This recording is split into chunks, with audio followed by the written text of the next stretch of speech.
Yes, sir. Yes, sir. Yes, sir. Yes, sir. Yes, sir. It's your boy Sean Nathan back in the building, man, for another episode of the TBB Show. Let's get right to it. Pleasantries. Hit the button, like, subscribe, share, and thank y'all for joining us for another episode. All right. I have my phone here because I have a tidbit of information that I want to talk about today. All right. It's a sentence that I wrote. And let me find it. It's about habits. Okay. So your daily habits reflect the values you say matter most. Boom. I could probably end it right there. And you could just think about it on your own. But I'm not though. It's not how I do. I'm gonna break this down. How transparent do I want to be? I had some pretty bad habits back in the day. You know, probably just drinking. You know what I'm saying?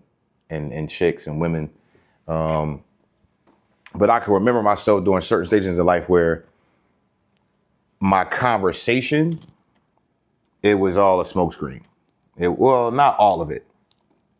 I just don't think I had the discipline that I have now. And I didn't have the follow through that I have now. And I wasn't able to back away from the things that I knew were kind of slowing me up. Which that's another conversation too, because there's no real proof of that when we're talking about God's grace. But let's table that, all right? Because God's grace don't really matter what it is you do. Like I think it does, but like the sovereignty, the ultimate sovereignty of God, you can kind of do whatever, and He's still gonna be God. He's still gonna His plans for you. So anyway, but your habits though definitely do affect what it is you say you value most. So if you say, I value my family, but all you do is work and you're never home, then where's the value for the family? Your value is in the work you do or your job or that paycheck. If you say you value your health, you want to be healthy, you want to live a long life, but all you do is eat processed, unhealthy foods, fast food. You don't work out, you don't exercise, you got poor recreational habits, you smoke cigarettes and Black and Milds, and you binge drinking, whatever. How do you value your health when all of your habits are contrary to what you say? This is what I believe, man. Like, I don't believe everything everybody says. And you shouldn't. Even as I'm saying this right now, you should really ask yourself, like, yo, do I believe Sean? Like, maybe not. Thank you. I have a conviction over that because I know in my heart, I mean what I say and I feel it and I walk it out.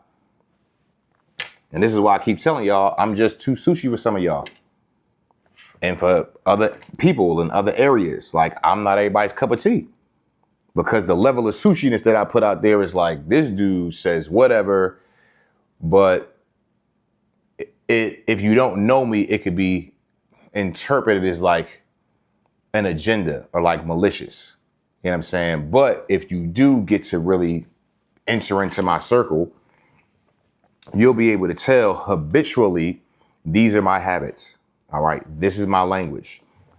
It's how I treat my peoples. It's how I care for others. All right. This is what I prioritize.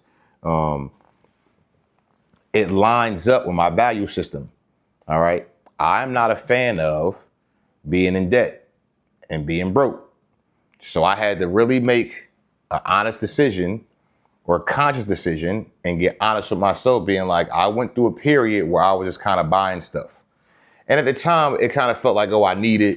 I got to get this for that, got to get this for that. But then it was like, once you start racking up certain bills, you be like, man, I didn't even need that. And I'll be looking at stuff that's still sitting around that I haven't even worn yet. I'm like, why? That's $300-400 that I owe if I charged it and didn't pay cash that I could not owe because I need to buy it. But that's what it comes down to, is like your value system, man, like are shown through what you do habitually. If I say I'm trying to save money, but every single weekend I'm going out, I'm eating out, I got all the subscriptions. You know what I'm saying? Like one subscription I keep during the year and cut off, NBA TV. It's probably the only sport I really actively watch, besides gymnastics when it's on during the Olympics, or if I can catch a competition during like the college season. But what I need it for, if there ain't no games on. So I turn it off because my value system is I don't want to waste money. I don't want to be a wasteful person. So the things that I don't need in certain seasons, I refrain from doing them. I draw it back and I make it a habit. So every year now, depending on what the teams look like. I mean, I watch a lot of basketball, I guess, during the season. So I get it, because just in case I don't want to watch something else, I can put a game on. All right. I might even watch the whole thing. I say all that to say that your habits are usually built off of repetition, which makes them a habit. All right. I go to the gym 4 or 5 times a week. It's a habit. All right. I've trained my body to be in there. I've trained my mind to be in there. My body now doesn't even function properly if I'm not getting the level of exercise that is used to getting. My endorphins are different. My mood is different. So habitually, I need to be in there because I value my health. I value the way that I look aesthetically when I'm working out, as opposed to when I'm not working out. I'm changing what I eat and how I prepare food because I value my health. And my father got taken out of here for a lot of different reasons, but health was very high on the list though. If you don't back up what it is that you say, nobody believes you. And it's like you a fraud, basically. So you say one thing, you do another. All right. This happens a lot, and I think this happens when people don't have a lack of identity. And I discussed this. I don't think y'all saw that episode yet, but y'all might by the time this comes out. When you know who you are and your identity is planted and rooted in something. All right. Mine is in our Heavenly Father. I got a spiritual identity. I know exactly who I am. I'm not everybody's cup of tea. That's okay. It's 1 billion people in this world. If 100 or so or more don't like me, I'll be all right. And so will you. My goal and my objective in this life is not to make everybody like me. Honestly, sometimes I do stuff just so you don't have to like me, for the controversy. Let's start a conversation. All right. My belief system, my habit system, my value system might not align with yours. And that might be enough for you to have some opinion about me. Does it stop me from moving? No. Should it stop you from moving? No. If they don't like what your habits are, but they resonate to a good value system, so what? Flip side of the coin is, if you got a poor habitual system and you're saying your value system is higher than what your habits demonstrate, then that's something you got to fix internally. You know what I mean? And can't nobody fix that but you. You got to get to a point where you're in alignment. All right. My boy Ty said this is his word he's on right now is alignment. I'm like, your word is alignment. It was funny because my word right now is assignment. I just believe I got to carry out these assignments to get to where I want to get to. I took his word, though, and put it on top of mine, being like, in order to carry out my assignment, though, I have to be in alignment. Same thing for the rest of us. All right. If your habits are not in alignment with your value system, you can't complete your assignment because you're already walking in a fallacy. You're already living a lie and you're telling a lie to yourself. Forget anybody else. So then when you do encounter somebody, if you tell them, this is what I'm about, this is how I live my life, and this is who I am as a person, this is what I believe. But then, next weekend, they see you doing everything opposite of what you told them, they're not going to believe you. And if you lock eyes with that person or you get caught or you get exposed, you already ain't believe you in the first place. Now you probably believe you less. So now you got to fight back against that internally. And again, you and God, the only people that can fix that. You got to take that to him. So look at your habits. Your habits can literally tell you where you're going to end up in the next 10 years in life.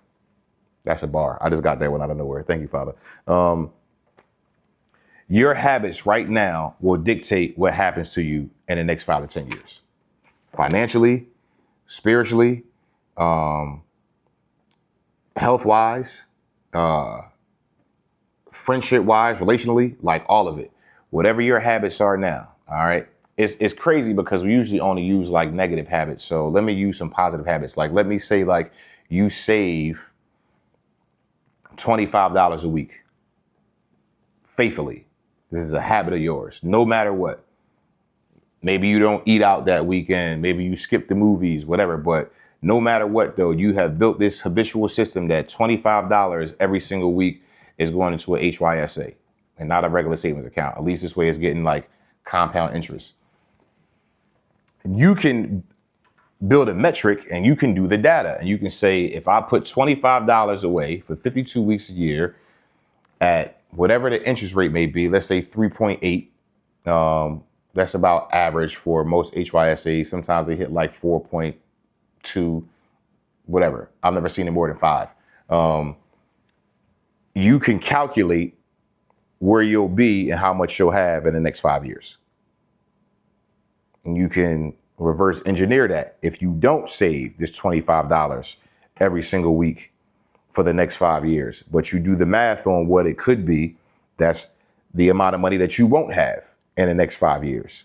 If you keep your spending habits the way that they are right now for the next 5 years and you're currently in debt, you're probably going to be twice as much in debt, if not more. Hopefully not more.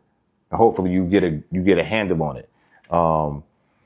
If you're reading your word, studying your word every single day, you going to Bible studies, like you locking in, like you got a shepherd, you know what I'm saying? You being discipled and you're doing this consistently every single day. All right. Because I believe this is the one thing everybody can do every day. You can read your word every day, pray every day. All right. You can tap in with God every single day. In the next 10 years, you should not be on the same spiritual level as you were when you started. So if you started as a spiritual infant or adolescent, you should at least matriculate to the point where you are a spiritual adult, because habitually you've been carrying out these same things over and over again. So you can project where my life's going to end up to some degree. All right. There's always the unknown, which I said this many, many episodes ago. All of us to some degree live in the unknown. There are things that we think we control, but we don't though. So again, this goes back to the base of it. There are habits. All right. We can control our habits. You can't really control the outcome of your habits, but you can set a fine metric on, if I have good habits, then I'm expecting good things to come. All right. So this is what I value, but it's not 100% accurate, because think of the people who end up with like the cancers, but they've never smoked cigarettes or never been, back in the day. I lived in this neighborhood where it was like radon in this park. And they were like, don't go to the park with the radon. Your hair is going to fall out. You're going to get cancer. I had never met anybody from back in the day in this neighborhood in Lansdowne that been to this park that got cancer or caught radon or is bald right now. But sometimes the unknown from healthy habitual things can lead, can cause, or not even cause, but you just might end up in a situation that is totally opposite from what you were doing habitually. All right.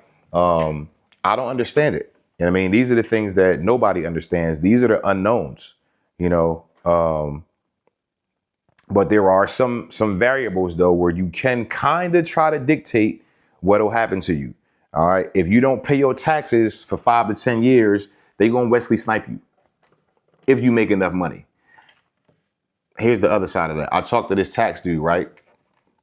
He's like, you ever notice how if you actually do owe money to the government, but you're not wealthy and you're not rich, they don't bother you, or at least for a very long time?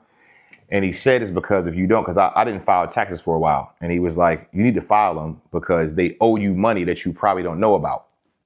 Regardless, he was like, which is why they will never contact you and say, hey, we got this check for $4,000. But if you just file your taxes, we'll give it to you. So if you don't, they leave you alone. But if you let it go on for too long, they'll probably come after you at some point. All right. I still have to say, like, the unknown, though, the variables that we think we control, but we actually don't, though. Tying this back into your habits, though, there's so many we can set up. All right. We get one chance to live here in the physical. All right. In the natural. And whatever your habits are, normally they dictate what your values are. Point blank. You know, it's not even normally. Your habits definitely show me your value system. And if you're saying one thing, doing another, I'm not believing what you say you value. So self-inventory. It's about that time of the year. All right. It's middle of the year. We done made it 6 months. Self-audit time, ladies and gentlemen. All right. Tap in family with yourselves. All right. I've been feeling so drained lately because I feel like I'm entertaining too many people. I feel like there's too many outside sources right now. And I'm praying, I'm asking God, like, do I just need to shut it all down? Like, not shut this part of it down, but like turn the phone off and not talk to anybody. I'm kind of in the space right now where I kind of have to engage with people. So I'm like, it's difficult to do, but I've been feeling really, really weird about it. And I've been thinking a way to navigate through it because I get one time to do this and I don't want to go through this life drained. All right. I want to go through this life with a clear and concise value system of how it is that I want to carry my life out. And I pray to God it's acceptable and pleasing unto him. And that, you know, I mean, make it into heaven. I'm getting into heaven. It just depends on, I think, where we land in heaven. I do think there's levels to heaven. That's a whole other conversation. But either way, though, man, getting back to the brass tacks of it all, self-audit. All right. Do your life audit around this time. We 6 months in. Check your habits, man. Look at your habits and look what has been a habit for a long time that probably hasn't got you anywhere. All right. And we'll talk about this next week because I got a boy who I believe what he says because I understand it. You know, like you can have a bad habit, but it doesn't mean that God can't use you. Like God can still use you in the middle of your mess, in the middle of your bad habits, in the middle of your choices. He can pull you out of $80,000 debt because you had poor spending habits and make you a multimillionaire if he wanted to. I'm not saying it's not going to happen. I mean, it's probably happened. A lot of people that have had poor financial decisions have been blessed with millions. They usually blow it, though. It's called the lottery. You broke one day and you wasn't good with money, and then you win $12 million. And then 4 years later, you on some type of expose being like, this person won $50 million 5 years ago. Now look how they live. You back to the same way you were before because you went out and bought $9 million houses, cars for everybody, poor money management, because you had poor habits before and no value system that aligned up with what you said you wanted to do or who you were. Anyway, family, yeah, pull this life audit out right now. All right, I think it's time for all of us to be in that position. It's the middle of the year. We got half the year to go. What kind of progress have you made? What's been holding you back? What's been helping you push through? You know, how have you been fighting your seasons when it's been tough? All right, what have your habits been?